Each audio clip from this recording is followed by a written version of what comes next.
It's a bit odd that the Samsung's foldable line now has slightly better CPUs than its S22 flagship line. But such is the world of silicon and smartphone timing. We are happy that the Galaxy Z Fold 4 has the Qualcomm's top-of-the-line Snapdragon 8 Plus Generation 1 CPU, as it needs all the power it can get given the multitasking gymnastics it's capable of. Geekbench 5 benchmarks bear out the new CPU's somewhat snappier performance compared to the 8 Generation 1. It's not a huge difference, but it feels to us that the phone's ability to edit 8K 60 FPS video at once in Adobe Premiere Rush speaks to that kick, and it doesn't hurt that the Samsung has backed up the chip with 12 GB of RAM. The raw numbers still don't beat Apple's A15 Bionic, but that's immaterial. There's more than enough power on tap here for all your cover and main screen tests. Samsung does an excellent job of integrating its key One UI feature and apps into Fold experience, while still keeping this out of the way of the stock Android Google apps you really want. But we are particularly impressed with the effortless handoff between the cover screen and the main flexible display. The phone swaps screens instantly, so you can move the same app between the main and cover displays without waiting for it to reload. It can work like a normal phone with the cover screen, a tablet with the main screen, or something in between if you fold the screen to a 90-degree angle. The Galaxy Z Fold 4 knows if it's bent at a 90-degree angle, and if you are in an app like Word, puts the split keyboard on the bottom half of the display. It's not a perfect experience since the tapping in the crease is best avoided, but it works. It's not unlike using a very small Android laptop. The app dock not only lets you drag and drop apps and keep ones you use often in the dock, but it can remember app groups and let you instantly access and reopen them with a tap. Very smart. The Galaxy Z Fold 4 supports Samsung's S Pen, but not just any S Pen.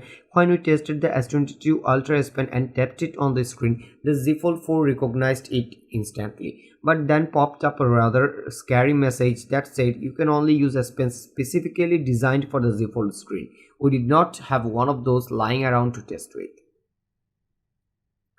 We spent a very busy day with Galaxy Z Fold 4, doing everything from video conference calls to word processing, playing games, editing video, watching Netflix shows, and sometimes doing all of these things at once. We also watched as the battery life drained, perhaps a little faster than expected.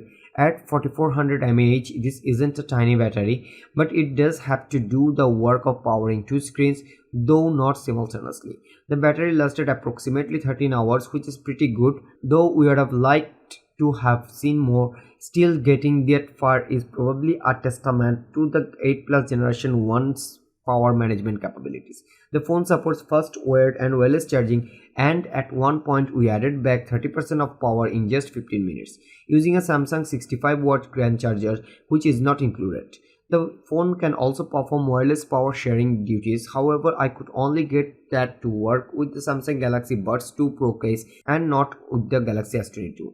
Let's not forget that this is a 5G phone. Our model was running on T-Mobile's network in the US, which has the pretty good 5G coverage, but the speed was as you would expect all over the map.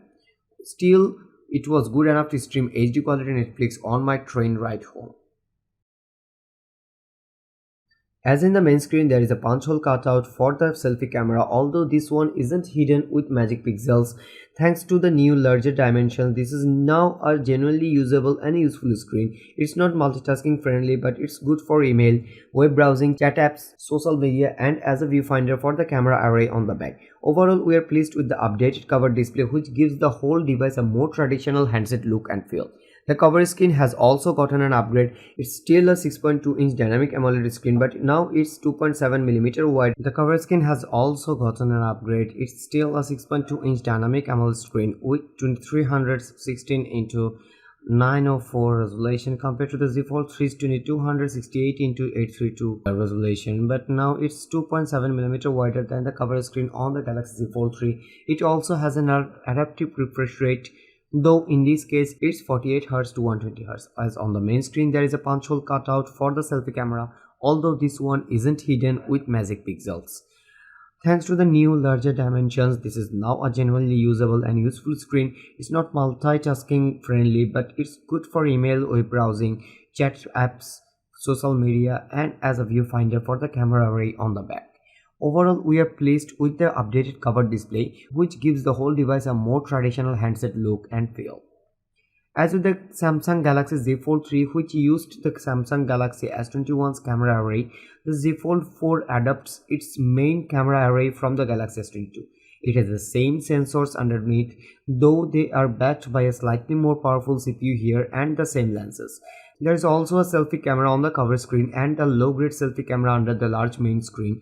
Here is the full list of cameras: 12 megapixel ultra wide with 123-degree field of vision, f2.2 aperture, 50 megapixel wide f1.8 aperture, 10 megapixel telephoto with f2.4 aperture, and cover has 8 megapixel f2.2 aperture, and main screen has 4 megapixel f1.8 aperture focus length.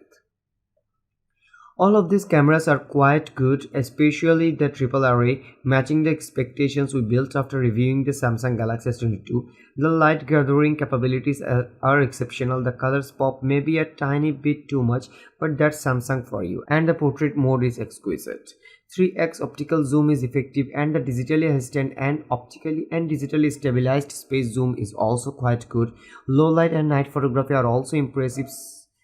Slight disappointment sets in though when you consider that your $1,799 folding phone doesn't have the best cameras Samsung has to offer. You will find those on the stellar Samsung Galaxy S22 Ultra, so there is no 108 megapixel main camera or a 10x optical zoom here, and space zoom tops out at 30x.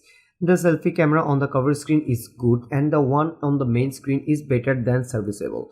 We used it for photos, and in a Google Meet session, there are lots of video recording options all the way up to 8K 60 FPS, although that's only useful if you have a good 8K TV to display it.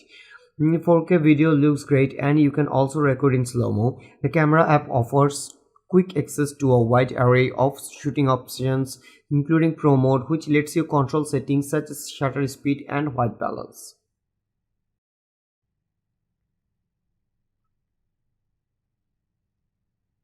That's all for today. Thank you for watching. If you like the video, feel free to share it to friends and keep watching Best Buy to get your top-notch day-to-day commodities.